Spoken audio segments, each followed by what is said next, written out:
Вы извините, я не могу ждать до завтра. Я хочу просто искренне восхититься кадровой политикой нашего премьер-министра.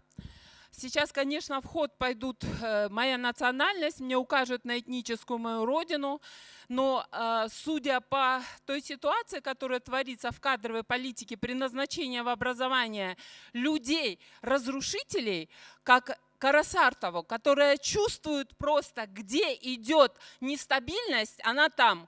При Алмаз Шаршеновиче она все время была против него. Как только от него нестабильность пошла, она уже была там в том лагере. И ее поставили сейчас в профтехобразование. Для чего? Для того, чтобы она расшатывала образование. Я не знаю, я себя больше кыргызской ощущаю, наверное, чем премьер-министр и Карасартова, который только облик кыргызский. А внутри у них что? Они не думают о подрастающем поколении, о нашем. Они хотят, чтобы в конечном итоге наши дети считали, что Америка победила Великую Отечественную войну.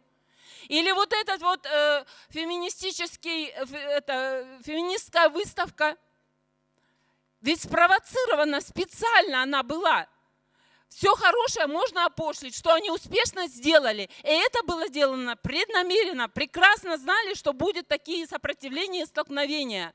Когда уже жесткая рука будет, чтобы навести порядок, 10 тысяч НПО. Ни в одной стране такого нет. Давайте упорядочим. И пусть работают по мандатам. Некоторые нужно вообще запретить их деятельность, оставить только те, которые реально работают на благо народа. Потому что действительно без некоторых неправительственных организаций нам будет трудно обойтись. Но только те, которые работают на благо народа, а не на благо чужой страны. Спасибо.